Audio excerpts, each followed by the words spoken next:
Hi friends, welcome to TNPSC school books. எல்லோரும் எப்படி இருக்கீங்க? ரொம்ப நாளாக வீடியோ போடல, ரொம்ப நாளாச்சு. கொஞ்சம் சின்ன ஒரு ஃபேமிலி இஷ்யூஸ், அதனால் போட முடியல. இனிமேல் நம்ம தொடர்ந்து வீடியோஸ் பார்க்கலாம். எக்ஸாம் ரொம்ப தூரமாக இருக்குது அப்படின்ட்டு நினச்சிட்டு இருக்காதீங்க. நம்மளுக்கு இருக்கிறது ரொம்ப வேஸ்டான சிலபஸ், அதாவது ரொம்ப பெரிய சிலபஸ், எல்லாமே புது புக் அப்படின்றதுனால நம்ம எல்லாமே நியூவாக தான் படித்தாகணும். அதை படிக்கிறதுக்கு நம்மளுக்கு ஒரு நல்ல டைம் கிடச்சிருக்கு. அதை நம்ம எஃபெக்டிவாக யூஸ் பண்ணோம் அப்படின்னா ஈஸியாக நம்ம பாஸ் பண்ணிட்டு போயிடலாம். இன்றைக்கி நான் 10th ஸ்டாண்டர்ட்லேருந்து லெசன் 18 இருக்க மரபியல் அந்த லெசன் எடுத்திருக்கேன். அந்த லெசனை நம்ம இப்போ பார்க்கலாம்.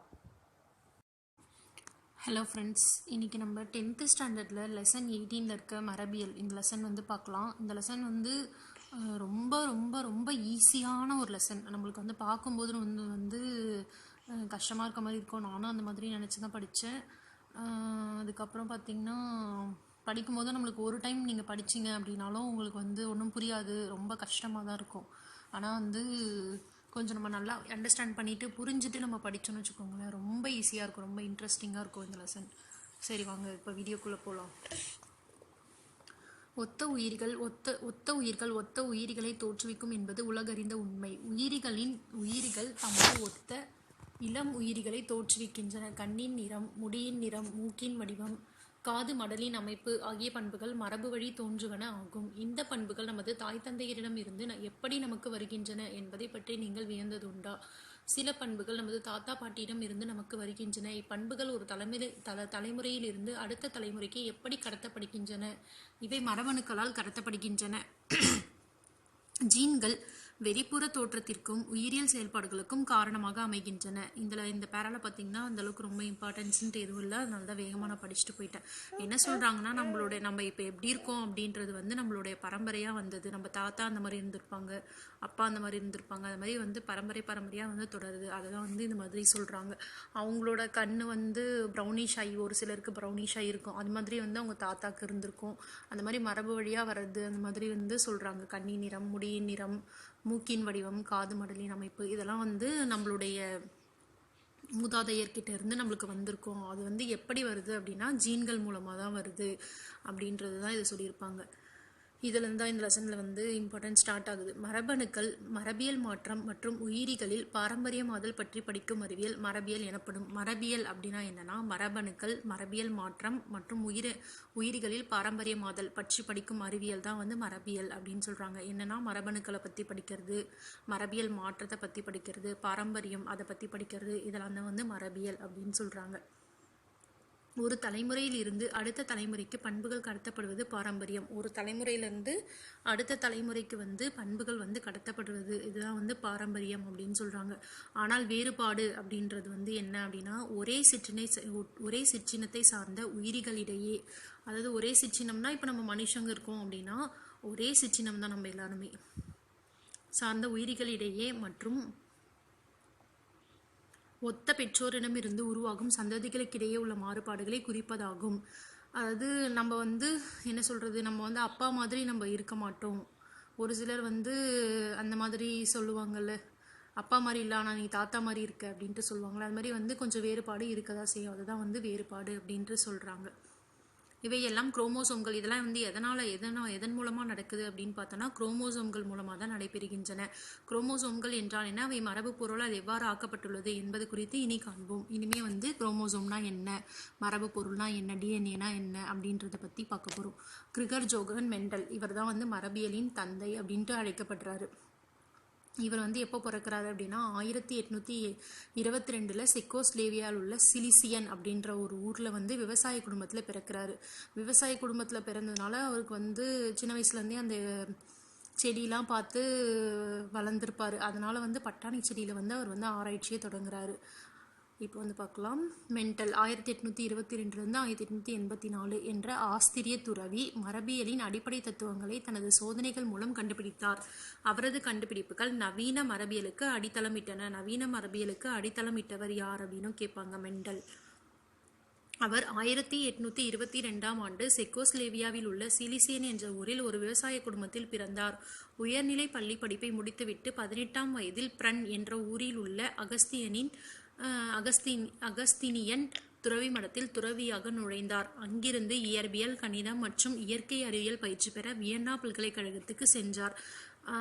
ஹையர் ஸ்டடீஸ் வரைக்கும் அவங்க முடிச்சுட்டு காலேஜுக்காக அவர் எங்கே போகிறாரு அப்படின்னா வியன்னா பல்கலைக்கழகத்துக்கு சென்றார். 1854ஆம் ஆண்டு மீண்டும் மடத்துக்கு வந்து அவர் வந்து வியன்னா போயிட்டு அங்கே போயிட்டு படிக்கிறாரு வியன்னா பல்கலைக்கழகத்தில். எப்போ வந்து திரும்பி வராரு அப்படின்னா 1854ஆம் ஆண்டு மீண்டும் மடத்துக்கு வந்து பாதிரியாராகவும் உயர்நிலை பள்ளி ஆசிரியராகவும் பணியாற்றினார். அவர் உயர்நிலை பள்ளி ஆசிரியராகவும் பணியாற்றிட்டு இருக்காரு. அவர் தனது ஓய்வு நேரத்தில் தோட்டத்தில் உள்ள பட்டாணி செடியில் புகழ்மிக்க வரலாற்று சிறப்புடைய ஒரு சோதனைகளை செய்ய ஆரம்பித்தார். இந்த சோதனைகளை மடத்தில் தங்கியிருந்த 1856 முதல் 1865 வரை 9 வருடங்கள் செய்தார். எத்தனை வருஷம்? 9 வருஷம் ஆராய்ச்சி செல்றாரு. எப்போனா 1856லேருந்து 1865 வரைக்கும். அது வரைக்கும் என்ன பண்ணார்னா 34 வகைக்குட்பட்ட 10,000 தாவரங்களை தனது சோதனைகளுக்கு உட்படுத்தினார். 34 வகை, ஆனால் வந்து 10,000 தாவரங்களை வந்து சோதனைக்காக யூஸ் பண்ணுறாரு. ஒவ்வொரு தாவரமும் மற்ற தாவரத்திலிருந்து பல வகைகளில் வேறுபட்டிருப்பதை கண்டுபிடித்தார். இவ்வாறு அவர் 7 ஜோடி பண்புகளில் வேறுபட்ட தாவரங்களை தனது ஆய்வுக்காக தேர்ந்தெடுத்தார். அவர் வந்து நிறைய வேறுபாடு கண்டுபிடிக்கிறாரு, ஆனால் 7 ஜோடி பண்புகளை வச்சுட்டு தன்னுடைய ஆய்வை வந்து தொடங்குறாரு. அது வந்து எப்படி இருந்துச்சு அப்படின்னா, மெண்டல் பயன்படுத்திய பட்டாணி தாவரத்தின் வேறுபட்ட பண்புகள், ஆய்வுக்கு உட்படுத்தப்பட்ட பண்புன்னு சொல்லிட்டு ஒரு 7 டைப்ஸ் கொடுத்துருக்காங்க. அதோட ஓங்கு பண்பு, ஒடுங்கு பண்பு. ஓங்கு பண்பு அப்படின்னா என்னன்னா, ஒரு தாவரத்தில் தோன்றியது வந்து ஓங்கு பண்பு, எதெல்லாம் தோன்றலையோ அதெல்லாம் வந்து ஒடுங்கு பண்பு அப்படின்ட்டு சொல்கிறாங்க. ஃபஸ்ட்டு பாருங்கள், இதில் வந்து இது ஈஸியாக எப்படி ஞாபகம் வச்சுக்கணும் அப்படின்னா, ஃபஸ்ட்டு 3 இருக்குது பாருங்கள், அது வந்து விதைன்னு இருக்கும். அடுத்த 2 கனி, விதை, கனி, அதுக்கு அடுத்து மலர், அதுக்கப்புறம் தண்டு. இது மாதிரி ஞாபகம் வச்சுக்கோங்க. ஏன்னா நம்மளுக்கு வந்து மேட்ச் த ஃபாலோயிங் அந்த மாதிரி வந்து கன்ஃபியூஸ் பண்ணுற மாதிரி கேட்பாங்க. இந்த புக்கில் இருக்க மாதிரி நம்ம படித்து வச்சிட்டோம் அப்படின்னா நம்மளுக்கு ஈஸியாக இருக்கும். முதல் 3 வந்து விதை, அடுத்த 2 வந்து கனி, 3, 2, 1 ஞாபகம் வச்சுக்கோங்க. 1 1. விதை வந்து விதை, கனி, மலர், தண்டு. ஃபஸ்ட்டு வந்து என்னன்னா விதையினோட வடிவத்தை பற்றி சொல்கிறாங்க. வடிவம் எப்படி இருக்குது அப்படின்னா, ஓங்கு பண்பில் வந்து உருண்டை, ஒடுங்கு பண்பில் வந்து சுருங்கியது. ஓங்கு பண்பு அப்படின்னா வந்து நல்லது அப்படின்ட்டு சொல்லுவோம்ல, அதனால் அது வந்து உருண்டையாக இருக்குது. ஒடுங்கு பண்பு வந்து சுருங்கி போயிருக்கு. அடுத்து விதையினோட நிறம் எப்படி இருக்கும்னா, ஓங்கு பண்பில் வந்து மஞ்சள், ஒடுங்கு பண்பில் வந்து பச்சை. எப்பவுமே விதை வந்து நம்ம எப்படி இருக்கும் அப்படின்னா மஞ்சளாக தான் இருக்கும். நம்ம வீட்டிலேயே கூட எதனா சீட்ஸ் எதனா போட்டோம்னா பார்த்தோன்னா மஞ்சளாக தானே இருக்கும், அது ஞாபகம் வச்சுக்கோங்க. ஒடுங்கு பண்பு வந்து பச்சை. விதை உரையினோட நிறம் எப்படி இருக்கும் அப்படின்னா, ஃபஸ்ட்டு வந்து விதையினோட வடிவம், அடுத்து விதையினோட நிறம், அதுக்கு அடுத்து வந்து விதை உரையினுடைய நிறம். அது பார்த்திங்கன்னா ஓங்கு பண்பில் வந்து நிறம் உடையது, ஒடுங்கு பண்பில் வந்து வெள்ளையாக இருக்கும். கனியினோட வடிவம் எப்படி இருக்கும்னா, ஓங்கு பண்பில் உப்பியது, ஒடுங்கு பண்பில் சுருங்கியது. இது வந்து விதையோட நிறம் பார்த்தோம்ல, அது அப்படியே ஆப்போசிட்டாக வரும். கனி நிறம், விதை வந்து மஞ்சளாக இருந்தால் கனியோட நிறம் பச்சை. அங்கே வந்து ஒடுங்கு பண்பில் வந்து விதையோட நிறம் பச்சைனா கனியோட நிறம் வந்து மஞ்சள். மலரினோட அமைவிடம் எப்படி இருக்குன்னா, ஓங்கு பண்பில் வந்து கோண மலராக இருக்கும், ஒடுங்கு பண்பில் வந்து நுனி மலராக இருக்கும். தண்டினோட உயரம் வந்து நெட்டை, ஒடுங்கு பண்பில் வந்து குட்டை. இந்த பாக்ஸ் வந்து நல்லா மனப்பாடம் பண்ணி வச்சுக்கோங்க. பின்னாடி வந்து நம்மளுக்கு நிறைய பேராகிராஃப் மாதிரி கொடுத்துருப்பாங்க, அதுக்கெலாம் வந்து இந்த பேஸ் வச்சு தான் எடுத்துருப்பாங்க. இது வந்து ரொம்ப ஈஸி தான், நீங்கள் பார்க்குறதுக்கு தான் கொஞ்சம் கஷ்டமாக இருக்குது, கொஞ்சம் இது பண்ணி படிச்சிங்க அப்படின்னா ஈஸி ஆகிடும். ஃபஸ்ட்டு வந்து என்னென்னா 3 விதை வரணும், அடுத்து 2 கனி வரணும், மலர், தண்டு அப்படி ஞாபகம் வச்சுக்கோங்க. இது உள்ளே இருக்கிறதுலாம் வந்து ஈஸியாக ஞாபகம் வச்சுக்கலாம். எதனா ஒன்று ஞாபகம் வச்சுட்டு அதுக்கு ஆப்போசிட்டாக அது அப்படியே போட்டுக்க வேண்டியதான். நெக்ஸ்ட் பார்க்கலாம். மெண்டலின் வெற்றிக்கான காரணங்கள். அவர் வந்து பட்டாணி செடியில் ஆய்வு செஞ்சு அதில் வந்து அவருக்கு வந்து சக்ஸஸ் கொடுத்துருக்கு. அதோட காரணங்கள் அப்படின்ட்டு பார்க்கலாம். பட்டாணி செடியில் தனது சோதனைக்கு தேவையான கீழ்கண்ட பல பயனுள்ள பண்புகள் இருந்ததால் அவர் தனது ஆய்விற்கு பட்டாணி செடியை தேர்ந்தெடுத்தார். எதனால் அவர் தேர்ந்தெடுக்கிறாரு அப்படின்ட்டு பார்க்கலாம். இதில் இயற்கையாகவே தன்மகரந்த சேர்க்கை நடைபெறுவதால் தூய தாவரங்களை பெருக்கம் செய்வது எளிது. இயற்கையாகவே வந்து தன்மகரந்த சேர்க்கை நடைபெறனால தூய தாவரங்களை வந்து நிறைய உருவாக்கலாம், அதுவும் வந்து ஈஸி. ஓராண்டு தாவரமாக இருப்பதால் வாழ்க்கை காலம் மிக குறுகியது. எனவே குறுகிய காலத்தில் பல தலைமுறைகளை விரைவில் அறிந்து கொள்ளலாம். இதோடைய பீரியட் பார்த்தோம்னா 1 இயர் தான். அதனால் வந்து ஈஸியாக வந்து நம்ம ஆராய்ச்சி பண்ணுறதுலாம் இது ஈஸியாக இருக்கும் அப்படின்னு சொல்லிட்டு அவர் வந்து அதை சூஸ் பண்ணியிருக்காரு. இதில் அயல் மகரந்த சேர்க்கை செய்வதும் மிகவும் எளிது. அயல் மகரந்த சேர்க்கை செய்யறதும் வந்து ரொம்ப ஈஸி அப்படின்ட்டு சொல்லியிருக்காங்க. ஆழமாக வரையறுக்கப்பட்ட பல வேறுபட்ட பண்புகளை கொண்டுள்ளது. இதில் வந்து டிஃப்ரென்ஷியேட் பண்ணி பார்க்க முடியும். ஆழமாக வரையறுக்கப்பட்ட பல வேறுபட்ட பண்புகளை கொண்டுள்ளது. மலர்கள் அனைத்தும் இருபால் தன்மை கொண்டவை. மலர்கள் வந்து ஆண்பால் பெண்பால்னு இருபால் தன்மை கொண்டவை. அதனால வந்து இந்த பட்டாணி தாவரத்தை வந்து அவர் சூஸ் பண்ணுறாரு. அடுத்து இப்போ வந்து ஒரு பண்பு கலப்பு. இதில் வந்து பட்டாணி இவர் மெண்டல் பண்ணதில் வந்து 2 சோதனை இருக்குது. ஒரு பண்பு கலப்பு இரு பண்பு கலப்பு அப்படின்னு சொல்லிட்டு இருக்குது. ஃபஸ்ட்டு பார்க்க போகிறது வந்து ஒரு பண்பு கலப்பு. ஒரு பண்பு கலப்பு அப்படின்னா வச்சுக்கோங்களேன், ஒரே ஒரு டால், அதாவது ஒரே ஒரு நெட்டை குட்டையோ இன்னொரு நெட்டை குட்டையோட வந்து கம்பேர் பண்ணுறது. அது வந்து பாக்ஸ் மாதிரி நம்ம போட்டோம் அப்படின்னா நம்மளுக்கு ஈஸியாக இருக்கும். ஒரு பண்பின் இரு மாற்று தோற்றங்களை, ஒரு பண்பு அதாவது ஒரு பண்புனா ஒரு பண்பு கலப்பா, இது இரு மாற்று தோற்றங்களை தனித்தனியாக பெற்ற இரு தாவரங்களை கலவையுறச் செய்து ஒரு பண்பு கலப்பு எனப்படும். அதாவது ஒரு இரு மாற்று தோற்றம்னா ஒன்று டால், அதாவது கேபிட்டல் டி, ஒன்று வந்து ஸ்மால் டி. அதே மாதிரி இன்னொன்று வந்து கேபிட்டல் டி ஸ்மால் டி. அது வந்து பாக்ஸ் மாதிரி போடுவோம், நம்ம பாக்ஸ் மாதிரி போட்டு எடுத்துக்கிறாங்க. எடுத்துக்காட்டாக இந்த கலப்பிற்காக பட்டாணி செடியின் உயரம், அதுதான் டால் அப்படின்ட்டு நான் சொன்னேன். பட்டாணி செடியின் உயரம் என்ற பண்பை எடுத்துக்கொண்டு நெட்டை குட்டை ஆகிய பண்புகளில் வேறுபட்ட இரு தாவரங்களை கலப்புறச் செய்தார். மெண்டலின் ஒரு பண்பு கலப்பு ஆய்வு. பெற்றோர் தலைமுறை. பி. அவர் தனது ஆய்விற்கு ஒரு தூய நெட்டை தாவரத்தையும் தூய குட்டை தாவரத்தையும் தேர்ந்தெடுத்தார். அதுதான் கேபிட்டல் டி. ஒன்று வந்து ஸ்மால் டி. முதல் சந்ததி F1 பெற்றோர், அதாவது ஃபஸ்ட்டு வந்து கலவையுறு செய்து ஃபஸ்ட்டு கிடைக்கிறது வந்து முதல் சந்ததி, அதுதான் வந்து F1 அப்படின்ட்டு சொல்கிறாங்க. தூய பெற்றோர் கலப்பின் மூலம் பெறப்பட்ட விதைகளில் இருந்து தோன்றும் தாவரங்கள் முதல் சந்ததி தாவரங்கள் ஆகும். அனைத்து தாவரங்களும் நெட்டைத்தன்மை கொண்ட ஒரு பண்பு கலப்புயிரிகள். இதில் எல்லாமே வந்து நெட்டையாக தான் இருந்துச்சு. ஏன்னா அது வந்து நம்ம இது பண்ணி பார்த்தோம் அப்படின்னா லாஸ்ட்டில் வர்றது மட்டும் ஸ்மால் டீன்னு வரும். அது மட்டும் தான் குட்டை. மீதி இருக்க 3மே வந்து பார்த்திங்கன்னா கேபிட்டல் டி தான் வரும். அதனால் வந்து முதல் சந்ததியில் இருந்த எல்லா தாவரங்களும் வந்து நெட்டைத்தன்மை கொண்டது அப்படின்னு சொல்கிறாங்க. அடுத்து வந்து இரண்டாம் சந்ததி. அதில் வந்து என்ன பண்ணுறாங்கன்னா, F1 சந்ததியின் ஒரு பண்பு கலப்புயிரிகளை தன்மகரந்த சேர்க்கைக்கு உட்படுத்தும் போது நெட்டை மற்றும் குட்டை தாவரங்கள் 3:1 என்ற விகிதத்தில் தோன்றின. F1 சந்ததியின் ஒரு பண்பு கலப்புயிரிகளை தன்மகரந்த சேர்க்கைக்கு உட்படுத்தும் போது நெட்டை மற்றும் குட்டை தாவரங்கள் 3:1 என்ற விகிதத்தில் தோன்றின. அவை வந்து 784 நெட்டை தாவரங்கள். இது ஞாபகம் வச்சுக்கோங்க. 784 நெட்டை தாவரங்கள், 277 குட்டை தாவரங்களும் ஆகும். ஒரு குறிப்பிட்ட பண்பினுடைய வெளி தோற்றம், அதாவது ஒரு குறிப்பிட்ட பண்பினுடைய வெளி தோற்றத்தை வந்து எப்படி சொல்லுவாங்க அப்படின்னா வந்து புறத்தோற்றம் அப்படின்னு சொல்லுவாங்க. வெளியில தெரியுதுல, அது வந்து புறம் தானே, அதனால ஈஸியாக வச்சுக்கோங்க. வெளி தோற்றம்னா புறத்தோற்றம், புறத்தோற்றம்னா பீனோ டைப், இங்கிலீஷில் வந்து பீனோ டைப் அப்படின்னு கொடுக்குறாங்க. எனவே புறத்தோற்ற விகிதம் எப்படி இருக்கும் அப்படின்னா 3:1. அடுத்து வந்து F2 சந்ததியில் 3 வகையான தாவரங்கள் தோன்றின. கலப்பற்ற நெட்டை அப்படின்னா ரெண்டுமே பாருங்கள், ரெண்டுமே டாலாக இருக்கும். அதாவது கேபிட்டல் டி ரெண்டுமே வந்து ஒரே மாதிரி இருக்கிறதுனால ஹோமோசைகஸ். ஹோமோனா வந்து ஒரே மாதிரி இருக்கிறது, அதுதான் வந்து ஒன்றுன்னு சொல்கிறாங்க. கலப்பின நெட்டை அப்படின்னா அதாவது இது வந்து கேபிட்டல் டி வந்துடுச்சு அப்படின்னாலே அது வந்து எப்போவுமே நெட்டையாக தான் இருக்கும். கேபிட்டல் டி இருக்கிறதுனால கேபிட்டல் டியும் இருக்குது, ஸ்மால் டியும் இருக்குது. அதனால் ரெண்டுமே கலந்துருக்கிறதுனால கலப்பின நெட்டை ஹெட்டிரோசைகஸ் அப்படின்னு சொல்கிறாங்க. அது வந்து எத்தனை கிடைக்கும் அப்படின்னா 2 கிடைக்கும். கலப்பற்ற நெட்டை அப்படின்னா கலப்பற்ற குட்டை அப்படின்னா கலப்பற்ற குட்டை அப்படின்னா ரெண்டுமே வந்து ஸ்மால் டீயாக இருக்குது பாருங்கள். ஒரு கேபிட்டல் டி இருந்தாலும் அது நெட்டை ஆகிடும். ஆனால் வந்து இங்கே இருக்கிறது ரெண்டுமே ஸ்மால் டி இருக்குது, அதனால் இது வந்து குட்டை தான். கலப்பற்ற குட்டை ஸ்மால் டி இருக்கிறது வந்து 1 கிடைக்குது. தாவரங்களோட ஜீனாக்கத்தை தான் வந்து ஜீனோடைப் அப்படின்னு சொல்கிறாங்க. எனவே ஒரு பண்பு கலப்பின் ஜீனாக்க விகிதம் எப்படி இருக்கும் அப்படின்னா 1:2:1 அப்படின்ற ரேஷியோவில் இருக்கும். மெண்டலின் ஒரு பண்பு கலப்பு பற்றி விளக்கம். மெண்டல் தன் ஆய்வின் முடிவில் காரணிகள் ஒரு தலைமுறையில் இருந்து மற்றொரு தலைமுறைக்கு கடத்தப்படுவதை கண்டறிந்தார். காரணிகள் தற்போது ஜீன்கள் என அழைக்கப்படுகின்றன. நெட்டை மற்றும் குட்டை பண்புகள் வேறுபட்ட ஒரு ஜோடி ஜீன்களை கொண்டுள்ளன. நெட்டை தாவரத்தில் காணப்படும் ஒரு ஜோடி காரணிகள் கேபிட்டல் டி என்ற எழுத்தால் அறிவிக்கப்படுகின்றன. நெட்டை தாவரத்தில் காணப்படும் ஒரு ஜோடி காரணிகள் வந்து கேபிட்டல் டி அப்படின்ற எழுத்தால் குறிப்பிடப்படுகின்றன. இது வந்து ஓங்கு பண்பு அப்படின்னு சொல்கிறாங்க. குட்டை தாவரத்தினோட காரணிகள் வந்து ஸ்மால் டி என்ற எழுத்தால் குறிக்கப்படுகின்றது. இது வந்து ஒடுங்கு பண்பு.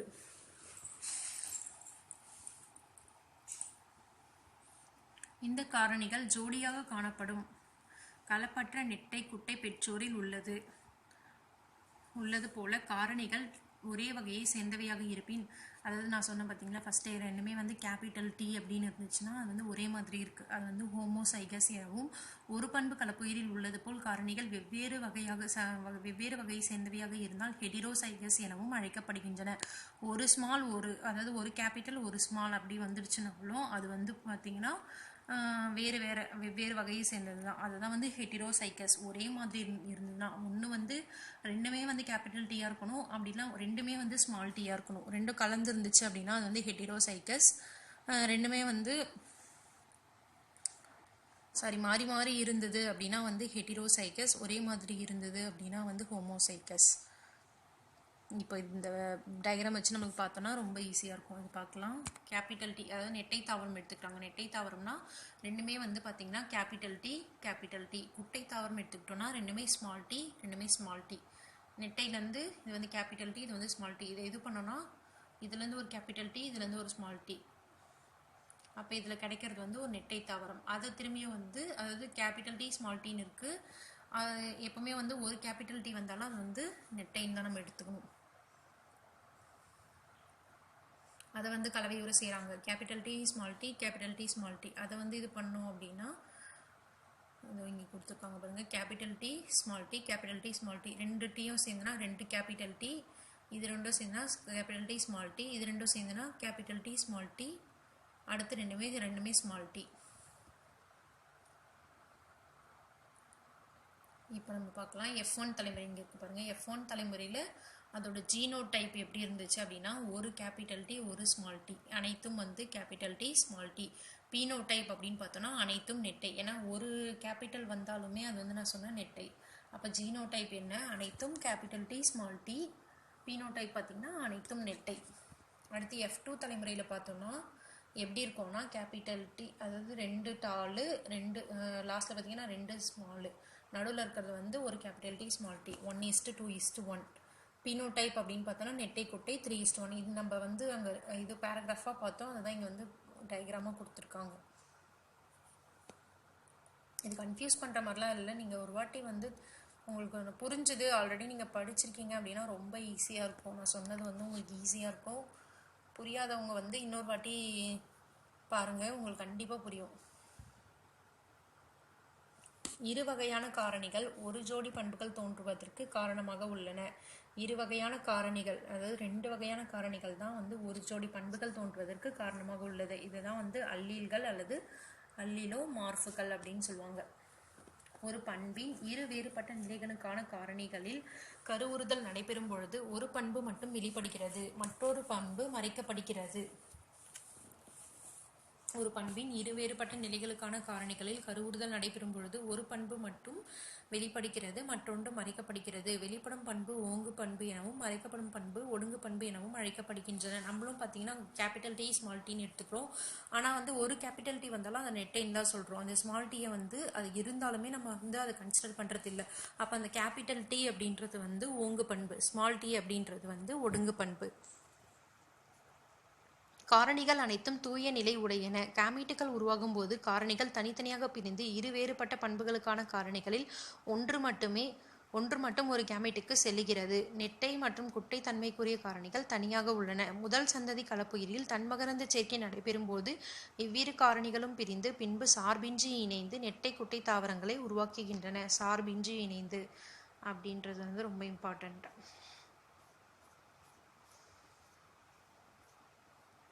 புன்னட்கட்டம் இது பார்த்தீங்கன்னா ரொம்ப இம்பார்ட்டன்ட். இது வந்து பாக்ஸில் கொடுத்துருக்காங்க.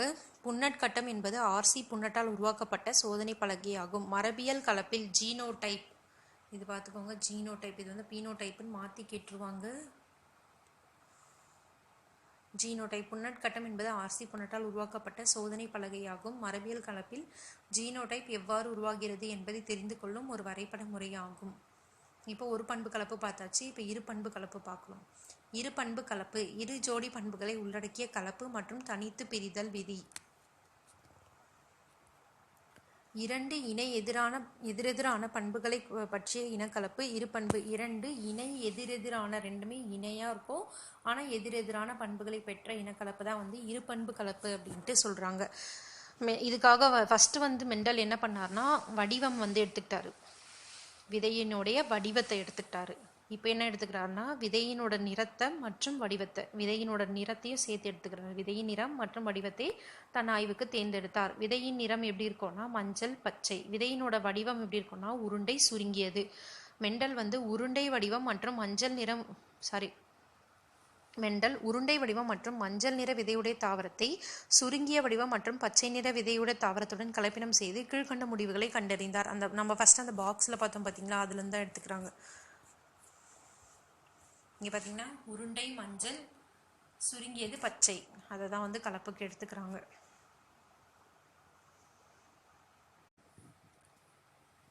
மெண்டல் முதலில் தூய உருண்டை வடிவம் மற்றும் மஞ்சள் நிற விதையுடைய தாவரத்தை சுருங்கிய வடிவம் மற்றும் பச்சை நிற விதையுடைய தாவரத்துடன் கலப்பு செய்யும் போது F1 சந்ததியில் கிடைத்த அனைத்து தாவரங்களும் உருண்டை மற்றும் மஞ்சள் நிற விதையுடைய தாவரங்களாக காணப்பட்டன.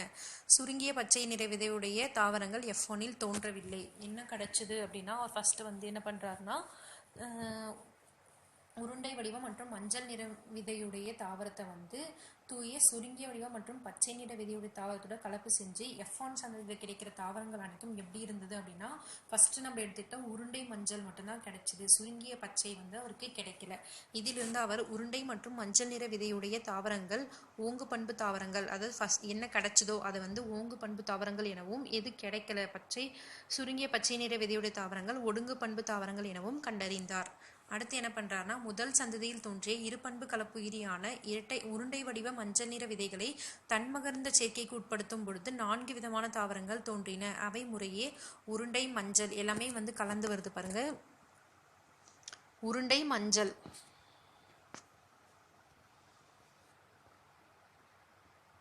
உருண்டை மஞ்சள் எத்தனை கிடைக்குது அப்படின்னா 9 கிடைக்குது.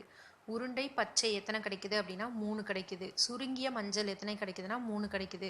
சுருங்கிய பச்சை எத்தனை கிடைக்குதுன்னா 1 கிடைக்குது. இது எப்படி ஞாபகம் வச்சுக்கோங்கன்னா நம்ம அங்கே எடுக்கும்போது என்ன எடுத்தோம், ஃபஸ்ட்டு மஞ்சள் எடுத்தோம், அடுத்து பச்சை எடுத்தோம். அதை அப்படியே ஞாபகம் வச்சுக்கோங்க. ஃபஸ்ட்டு 2 உருண்டை வரணும், அடுத்த 2 சுருங்கியன்னு வரணும். மஞ்சள் பச்சை, அதுதான் 9331. எனவே இருபண்பு கலப்பின் புறத்தோற்ற விகிதம் வந்து எப்படி இருந்ததுன்னா 9:3:3:1 அப்படின்னு சொல்கிறாங்க. மேற்கண்ட ஆய்வின் அடிப்படையில் பண்புகளுக்கான காரணிகள் தனித்தன்மையுடனும் சார்பின்றியும் கேமெட்டுகளில் காணப்படுகின்றன. இக்காரணிகள் ஒவ்வொன்றும் சார்பின்றி தனித்தன்மை இழக்காமல் அடுத்த சந்ததிக்கு செல்லும்.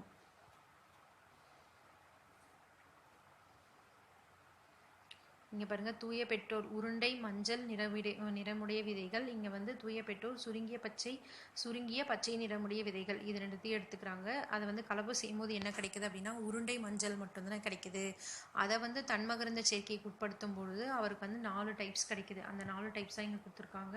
மஞ்சள் உருண்டை, மஞ்சள் சுருங்கியது, பச்சை உருண்டை, பச்சை சுருங்கியது. 9:3:3:1. இது வந்து F2 தலைமுறை. இருபண்பு கலப்பினோட முடிவுகள் பார்க்கலாம். இருபண்பு கலப்பின் முடிவுகள். இருபண்பு கலப்பின் இறுதியில் மெண்டல் கீழ்காணும் முடிவுகளை கண்டறிந்தார். இதில் வந்து என்னாச்சுன்னா 4 வகை தாவரங்கள் வந்து தோன்றுச்சு. இருபண்பு கலப்பின் முடிவில் F2 சந்ததியில் 4 விதமான தாவரங்கள் தோன்றின. அவற்றில் 9 தாவரங்கள் ஓங்கு பண்புடனும், 3 தாவரங்கள் ஓர் ஓங்கு மற்றும் ஒடுங்கு பண்புடனும், அடுத்த 3 தாவரங்கள் மற்றொரு ஓங்கு மற்றும் ஒடுங்கு பண்புடனும், ஒரே ஒரு தாவரம் மட்டும் 2 ஒடுங்கு பண்புடனும் தோன்றின. ஃபர்ஸ்ட் இருக்கிறது 9 பார்த்தீங்கன்னா 9மே வந்து ஓங்கு பண்பு. லாஸ்ட்ல இருக்கிற 1 பார்த்தீங்கன்னா 2மே வந்து ஒடுங்கு பண்பு. நடுவில் இருக்க 3 வந்து ஒரு ஓங்கு பண்பு, ஒரு ஒடுங்கு பண்பு. அதை தான் வந்து சொல்கிறாங்க. 4 வகையான தாவரங்கள் வந்து அவருக்கு கிடைச்சிது. புதிய தாவரங்களும் அவருக்கு வந்து உருவாச்சு. 2 புதிய பண்புகளுடைய தாவரங்கள் தோன்றின. அவை வந்து உருண்டை வடிவ பச்சை நிற விதைகள், சுருங்கிய மஞ்சள் நிற விதைகள். இவை 2ஆம் சந்ததியில் தோன்றிய தாவரங்கள். நம்ம எடுத்துக்கிட்டது என்ன எடுத்தோம் அப்படின்னா உருண்டை மஞ்சள் தான் எடுத்துக்கிட்டோம். ஆனால் நம்மளுக்கு கிடைச்சது என்னன்னா உருண்டை பச்சை கிடைச்சிது. அதே மாதிரி நம்ம சுருங்கிய பச்சை தான் எடுத்துக்கிட்டோம். ஆனால் வந்து சுருங்கிய மஞ்சள் நிற விதைகள் வந்து நம்மளுக்கு கிடைச்சிது. இதனால வந்து 2 புதிய தாவரங்களை வந்து அவர் கண்டுபிடிக்கிறாரு. அடுத்து மெண்டலின் விதிகள். ஒரு பண்பு கலப்பு மற்றும் இருபண்பு கலப்பு சோதனையின் அடிப்படையில் மெண்டல் 3 முக்கியமான விதிகளை முன்வைத்தார். அவை இப்பொழுது மெண்டலின் பாரம்பரிய விதிகள் என அழைக்கப்படுகின்றன. என்னென்ன அப்படின்னா 3 விதியை வந்து அவர் சொல்றாரு. ஓங்கு தன்மையின் விதி, தனித்து பிரிதலின் விதி அல்லது கேமெட்டுகளின் கலப்பற்ற தன்மையின் விதி, சார்பின்றி ஒதுங்குதலின் விதி. ஃபஸ்ட்டு பார்க்க போகிறது வந்து ஓங்குதன்மையின் விதி. ஓங்குதன்மையின் விதி அப்படின்னா என்னென்னா, ஒன்று அல்லது அதிகமான ஜோடி வேறுபட்ட பண்புகளை கொண்ட ஹோமோசைகஸ் தனி உயிர்கள் கலப்பு செய்யப்பட்டால் முதல் சந்ததி கலப்புயிரில் காணப்படும் பண்பு ஓங்கு பண்பு எனவும் காணப்படாத பண்பு ஒடுங்கு பண்பு. ஹோமோசைகஸ் நம்ம எப்படி பார்த்தோம்னா ரெண்டுமே வந்து கேபிட்டல் டி, அப்படின்னா ரெண்டுமே வந்து ஸ்மால் டி. இதுதான் வந்து ஹோமோசைகஸ் அப்படின்னு பார்த்தோம். இந்த மாதிரி கலப்பு செய்யப்பட்டுள்ள முதல் சந்ததி கலப்புயிரில் காணப்படும் பண்பு வந்து ஒன்று வந்து ஓங்கு பண்பாக இருக்கும். அதாவது காணப்படும் பண்பு வந்து ஓங்கு பண்பு, காணப்படாத பண்பு வந்து ஒடுங்கு பண்பு. அடுத்து வந்து தனித்து பிரிதலின் விதி அல்லது கேமெட்டுகளின் கலப்பற்ற தன்மையின் விதி. வேறுபட்ட ஒரு ஜோடி காரணிகள், ஜீன்கள் அல்லது அல்லீல்கள் கலப்புயிரியில் இணைத்து கொண்டு வரப்படும் பொழுது அல்லீனின் இரு அங்கங்களும் கலைப்படையாமல் ஒன்றாக இருந்து கேமெட்டுகளின் உருவாக்கத்தின் போது தனித்து பிரிந்து ஒரே ஒரு அங்கம் மட்டுமே ஒரு கேமெட்டுக்குள் செல்கிறது. இது கேமெட்டுகளின் தூயத்தன்மை அல்லது கலப்பற்ற தன்மை விதி எனப்படும். அதாவது வேறுபட்ட ஜோடி காரணிகள் எடுத்துட்டு ஜீன்கள் அல்லது அல்லீல்கள் கலப்புயிரியில் இணைத்து கொண்டு வரப்படும் போது அல்லீலின் இரு அங்கங்களும், அல்லீலோட 2 அங்கங்களும் வந்து கலப்படையாமல் ஒன்றாக இருந்து கேமெட் எப்போ உருவாகுதோ அப்போ மட்டுமே வந்து பிரிஞ்சு போய் ஒரே ஒரு அங்கம் மட்டும் கேமெட்டுக்குள் செல்கிறது. இது கேமெட்டுகளின் தூயத்தன்மை அல்லது கலப்பற்ற தன்மை அப்படின்ட்டு அவர் சொல்கிறாரு. அடுத்து சார்பின்றி ஒதுங்குதலின் விதி. ஆல்ரெடி நான் இந்த சார்பின்றி அப்படின்ட்டு ஒரு பாயிண்ட் அங்கே வந்து இம்பார்ட்டன்ட்டுன்னு சொன்னேன். அதுதான் சார்பின்றி ஒதுங்குதலின் விதி. ஒரே சமயத்தில் 2 அல்லது அதற்கு மேற்பட்ட வேறுபட்ட ஜோடி பண்புகள் பாரம்பரியமாகும் பொழுது அவற்றை கட்டுப்படுத்தும் ஜீன் அல்லது காரணிகள் ஒரு ஜோடி மற்றொரு ஜோடியுடன் சார்பின்றி ஒதுங்குகின்றன. இதனால் தான் புதிய பண்பு தோன்றுகின்றன. இந்த சார்பின்றி ஒதுங்குதல் விதினால தான் வந்து புதிய பண்பு வந்து தோன்றுது அப்படின்ட்டு சொல்கிறாங்க. இது வரைக்கும் பார்த்தது வந்து மெண்டலோடைய விதிகள்லாம் வந்து பார்த்தோம். இந்த லெசன் வந்து பெருசாக இருக்குது அப்படின்றதுனால பார்ட்டாக தான் வந்து வீடியோ போட முடியுது, ஃபுல்லாக வந்து போட முடியல. இதுக்கே பார்த்திங்கன்னா வந்து 26 அரௌண்ட் வந்து 30 மினிட்ஸ் வந்துடும் வச்சுக்கோங்களேன். நம்ம வந்து பொறுமையாக பார்த்தா தான் வந்து இது பண்ண முடியும். இந்த பார்ட்டோடைய அடுத்த வீடியோ வந்து நான் பார்ட் 2ன்னு சொல்லிட்டு போடுறேன். இந்த லெசனோட அடுத்த வீடியோ அதில் வந்து குரோமோசோம் அதெல்லாம் பற்றி பார்க்கலாம். இதுக்கு மேலே ரொம்ப இன்ட்ரெஸ்ட்டாக போயிடும். பார்க்கலாம், நெக்ஸ்ட் வீடியோவில் பார்க்கலாம். தேங்க்யூ.